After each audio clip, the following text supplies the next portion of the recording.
Hey friends, I wanted to take a moment to tell you about my new book, Negotiation Made Simple.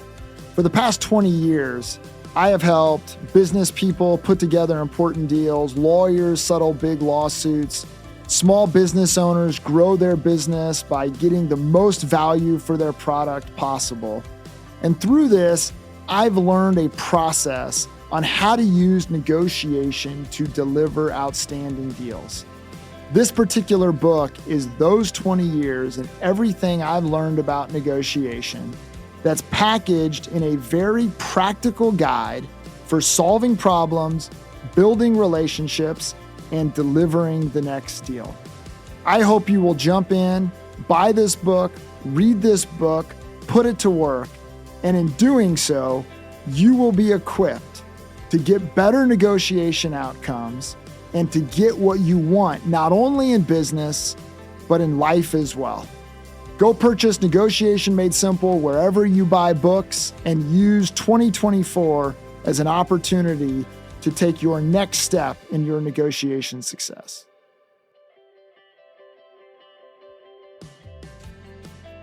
Welcome to Negotiation Made Simple, where we help you master the art of negotiation and win the next deal. I'm your host, John Lowry.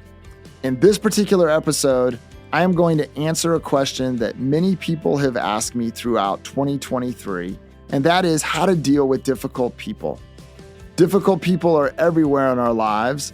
For whatever reason, there seems to be more difficult people as folks struggle with how it is to deal with these folks that create challenges for us. And so this episode is dedicated to how it is that we can most effectively and in the most healthy way deal with the difficult people in our lives. 2023 has been an incredible year, with the release of Negotiation Made Simple and the opportunity to engage with thousands of people across the country around that book release and all of the opportunities that have come from it. I have answered hundreds of questions from people, whether they've asked me live and in person or whether they've sent emails. It's just been fantastic to be able to engage people and to help them with the specific questions that they have in terms of how they can become better negotiators. Now, what's interesting is to follow those questions and to track those questions and to see the trends around those questions. And so one of the biggest questions I have received is how to deal with difficult people. I don't know what it is about the world, but it just seems like people are having a harder time interacting with each other. More and more often, I get this question of how do I deal with difficult people? How do I deal with difficult people at work? Difficult clients, difficult colleagues, a difficult boss, or difficult employees.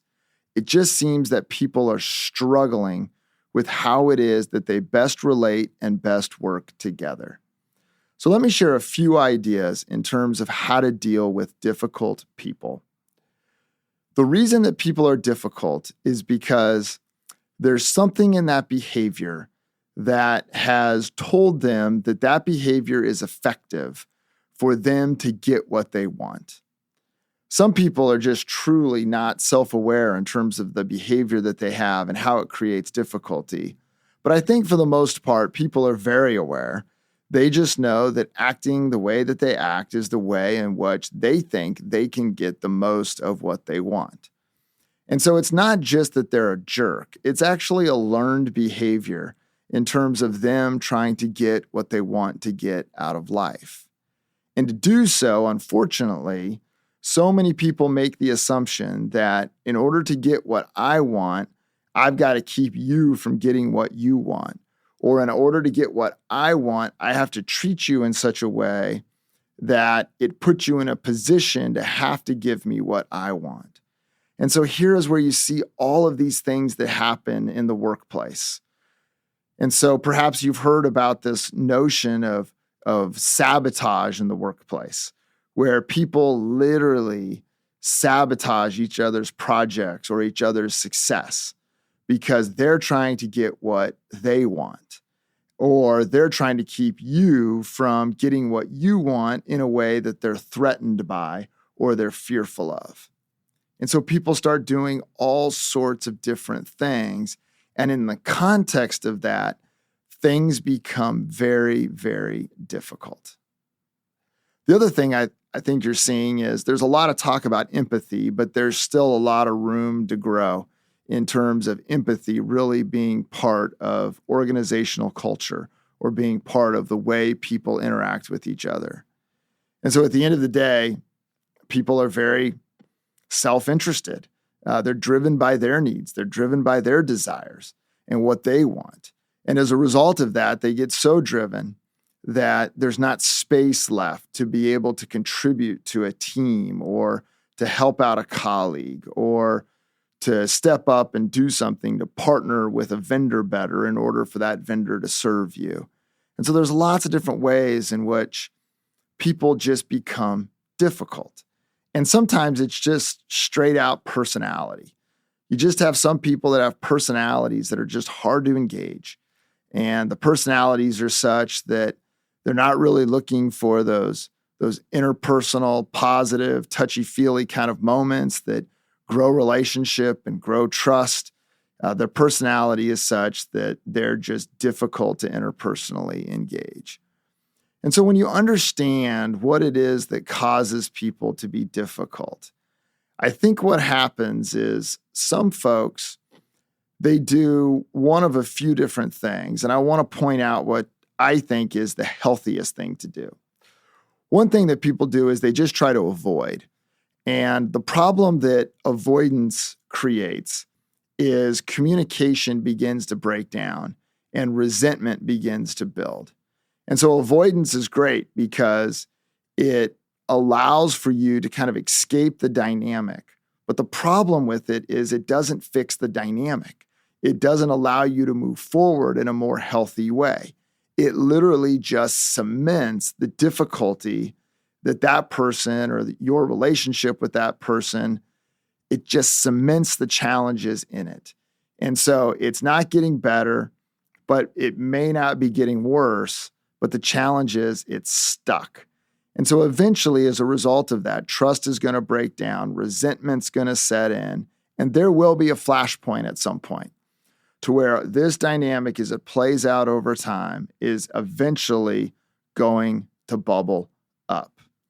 And so that's what people do because it's most comfortable, but it is not the most effective.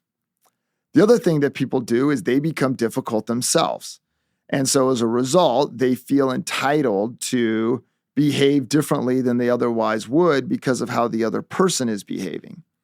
And so you get into this game to where now we've got tit for tat.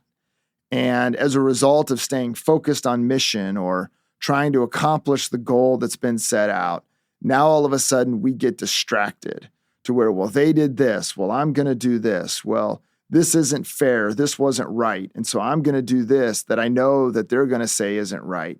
And so now all of a sudden we get sucked into this. In doing this, this is going to raise the acuity of that conflict or that difficulty created with that difficult person. And it's going to do it relatively faster. But again, it's not productive in terms of resolving the dynamics that are holding us back that are created by working with a difficult person. So a third way, this is a way that I think can be most effective. And it takes a lot of maturity. It takes a lot of self-sacrifice in some respect. But it's really important to think about what is it that I need to do to be able to move things forward. And so in doing that, the first thing is this, and that is don't react. There's a lot of things that difficult people will do to try to get under your skin. They will say things, they will do things, or they will not do things that you need them to do. And as a result of that, they become very, very difficult. Now, in some cases, the difficult person doesn't care what your reaction is. And in some cases, they may even be trying to set you up to react negatively.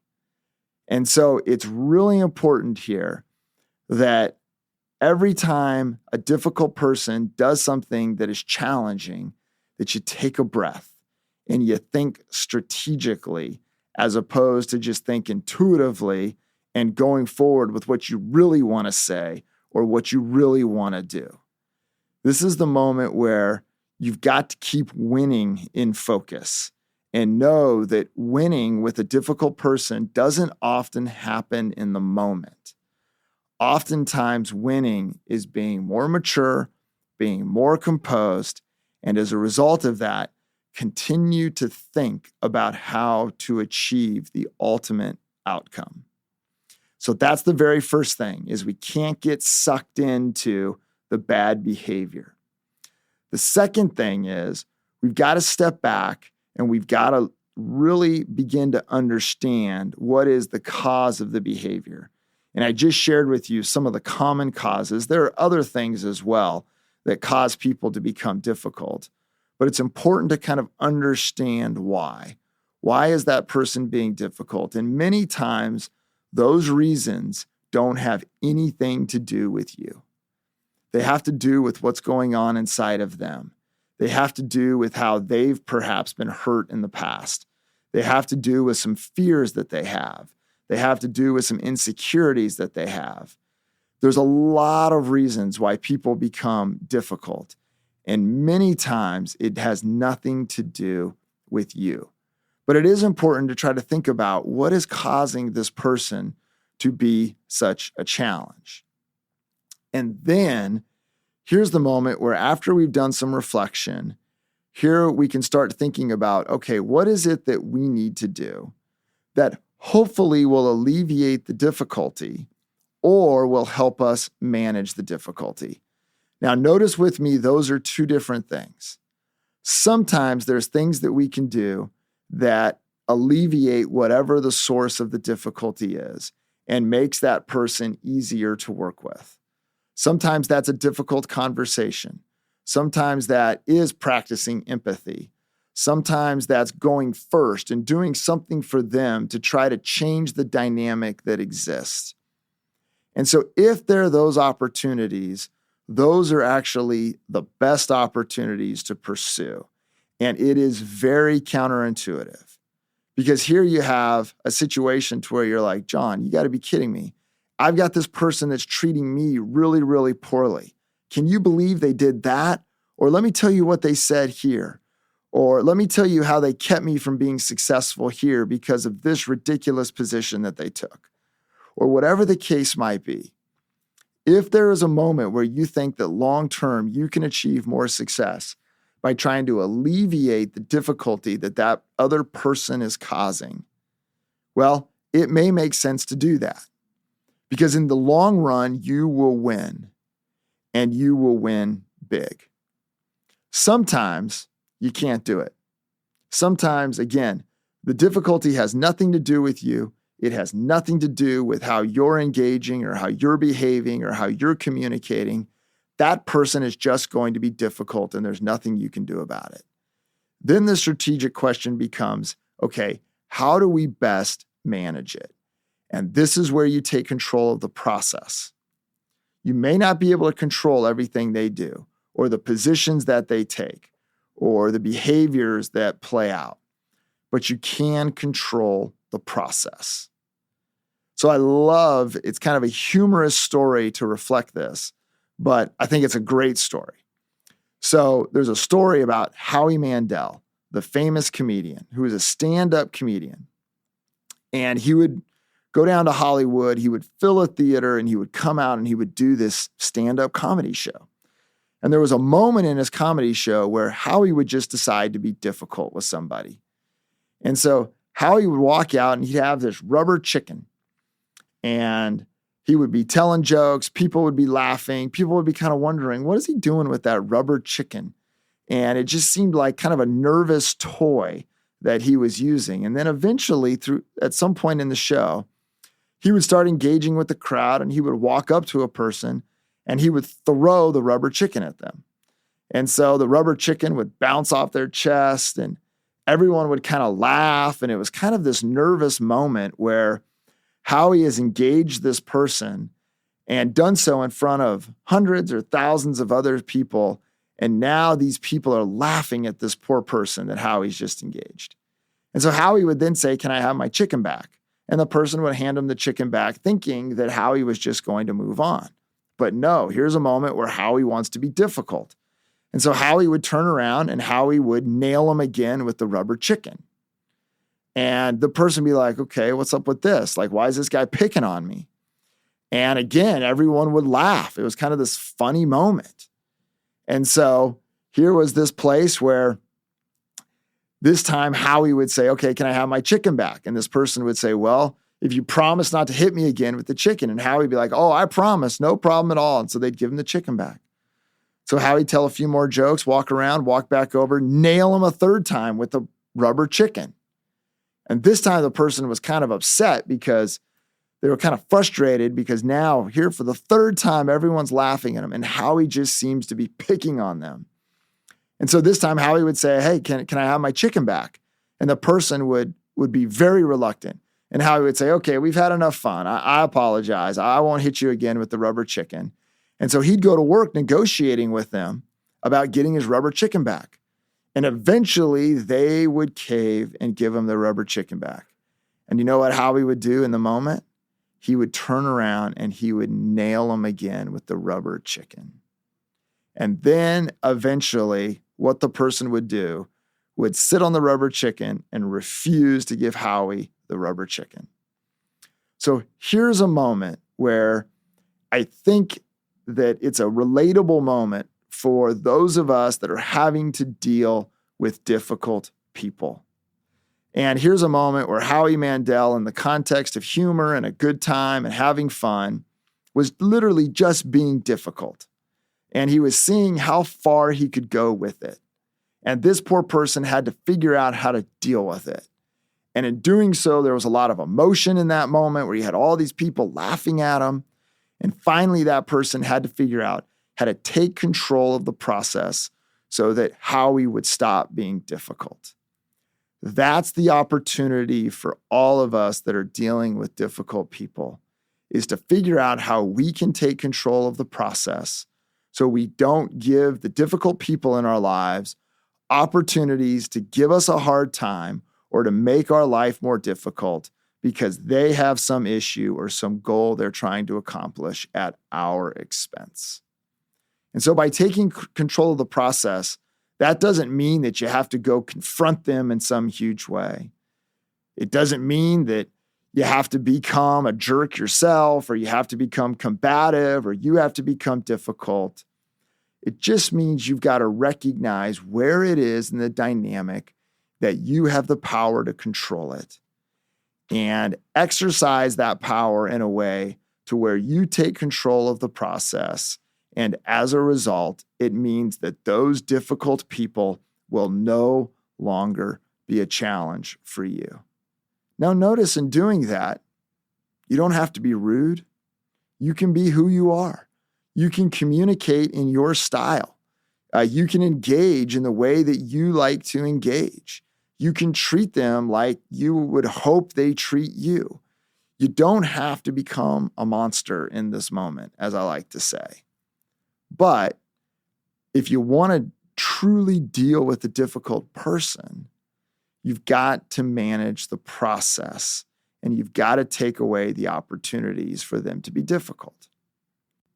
In some cases, you're stuck with that person, their family, or their friends, or their people that you work with, and you don't have the ability to make decisions about what to do there. And so in some cases, you can't just move on. But in many other cases, you can. And yet, it's again finding the right time to where the difficult person doesn't win.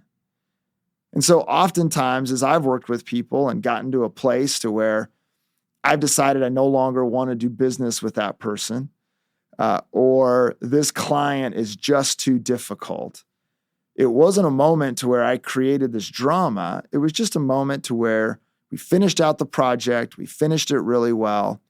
The next opportunity came, and we decided not to pursue that opportunity. We were able to keep the relationship in place. We were able to keep reputation in place. It didn't end negatively, but as a result of whoever it was that was being difficult, I just didn't have to put myself in a position to where I had to continue to deal with that difficult person any longer. And so that is very simply taking control of the process. And so we're going into the holiday season, and many of us are going to go spend time with loved ones. And some of those loved ones can be difficult. Some of the people that we get around, they have strong opinions about this, or they won't participate in this activity if that's not what they want to do. Or they're always a challenge when it comes to fill in the blank. We all have family members that are like that. And so instead of creating drama, just step back and just think about how you can control the process to where you can effectively manage that difficult family member this Christmas. To where you don't put yourself in that situation to where you're going to clash with them. But you just find a way, not to avoid, but you find a way to manage it such that ultimately you can achieve the higher objective of having a wonderful, memorable, beautiful holiday season with your family and not letting this difficult person keep that from happening.